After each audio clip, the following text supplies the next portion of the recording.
నమస్కారం, అక్షరలిపికి స్వాగతం. ఈరోజు మనం చెప్పుకోబోయే కథ పేరు సీరియల్ కిల్లర్. అంజీకి ఒక ముసలి తల్లి ఉంది. ఎక్కడా పని దొరకడం లేదు. దొరికిన కొన్ని రోజుల్లోనే అతని మీద దొంగతనం లాంటిది పెట్టి జీతం ఇవ్వకుండా వెళ్ళగొట్టేవారు. అలా చాలా ఇళ్లలో పనిచేస్తూ ఉండగా ఒకరోజు ఒక ఇంట్లో పనికి కుదిరాడు. ఆ ఇంటి యజమాని భార్య చాలా అందంగా ఉంటుంది. ఆమె భర్త మాత్రం బిజినెస్ క్యాంపులని తిరుగుతూ ఉంటాడు.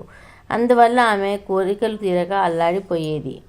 అలాంటి సమయంలో ఆమె కన్ను అంజి మీద పడింది. దాంతో అంజీలో ఆశలు రేపి అతన్ని డబ్బు ఇచ్చి లొంగదీసుకుంది. పని చేయకుండా పైగా సుఖం కూడా దక్కుతుండడంతో అంజి ఇదేదో బాగుంది అని అనుకుని ఆమెతో ప్రణయ కలాపాలు చేయడం సాగించాడు. కానీ పాపం ఎప్పుడు దాగదు కదా. దాంతో ఒకరోజు ఆమె భర్తకి దొరికిపోయారు ఇద్దరు.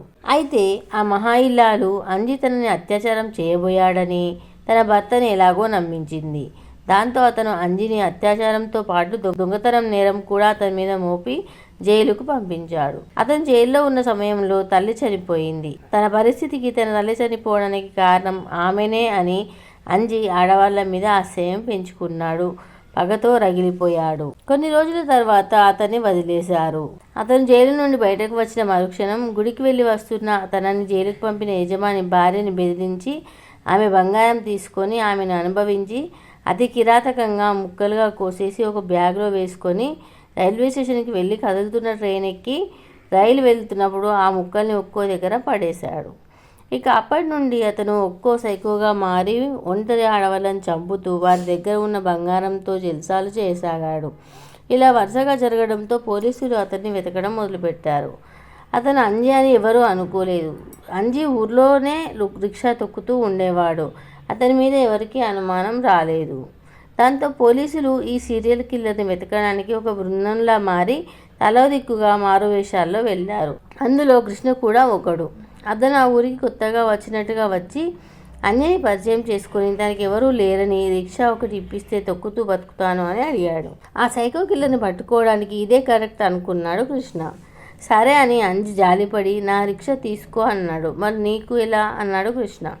నాకేమీ అవసరం లేదు, నేను గట్టిగా అనుకుంటూ డబ్బులు అవే రాలుతాయి చూడు అని అతనికి దగ్గర ఉన్న డబ్బు చూపించాడు. ఒక రిక్షావాడి దగ్గర అంత డబ్బు ఎలా వచ్చింది అని అనుమానించాడు కృష్ణ. ఏమో ఇన్ని రోజులు కష్టపడి సంపాదించడమో అని కూడా అనుకున్నాడు.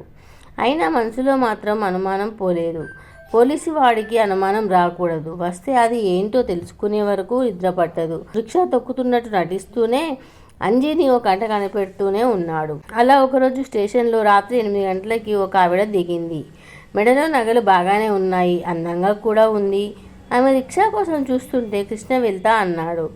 ఆగు, నేనే ఆమెకి కరెక్ట్ అని చెప్పి ఆమెను రిక్షాలో ఎక్కించుకున్నాడు అంజి. ఆమె చెప్పిన దారిలో కాకుండా వేరే దారిలో వెళ్ళసాగాడు అంజి. ఆమె ఇటెక్కడికి అని అడిగింది.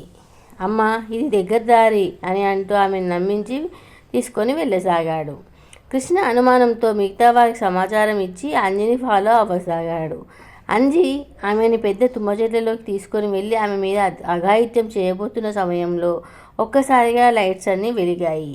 అది చూసిన అంజి అక్కడి నుంచి పరిగెత్తుతూ వెళ్ళాడు స్టేషన్లోకి. అప్పుడే కదులుతున్న రైలు ఎక్కాడు. అది చూసిన పోలీసులు వెంటనే జీప్లో ఆ రైలుని ఫాలో అయ్యారు. ట్రైన్ ఎక్కిన అంజి ఇక తప్పించుకున్నా అని అనుకుంటూ ఊపిరి పీల్చుకున్నాడు. కానీ గంట తర్వాత ఏదో స్టేషన్లో ట్రైన్ ఆగింది. అప్పటికి అక్కడికి వచ్చిన పోలీసులు లాబొరేటరీలో దాక్కున్న అంజిని అరెస్ట్ చేశారు. సైకో కిల్లర్ని గుర్తించి పట్టుకున్న కృష్ణకి ప్రమోషన్ ఇచ్చారు. కావాలని ఎవరూ నేరస్తులు కారు. పరిస్థితులు, ఆకలి, అవమానం, పేదరికం వారిని నేరస్తులుగా మారుస్తాయి. కానీ ఇలా చేయాలి అనే ఆలోచన రావడం మాత్రం కొందరికే వస్తుంది. మిగిలిన వారు అడుక్కుంటూ బతుకుతూనో ఇంకా ఎలాగో పని చేసుకుంటూనో బతుకుతూ ఉంటారు. కాబట్టి మీ ఆలోచనలో మార్పు తెచ్చుకోండి అనేదే మా ఈ కథ యొక్క నీతి. ఈ వీడియో కనుక మీకు నచ్చినట్లయితే లైక్ చేయండి, షేర్ చేయండి, మా ఛానల్ సబ్స్క్రైబ్ చేయండి.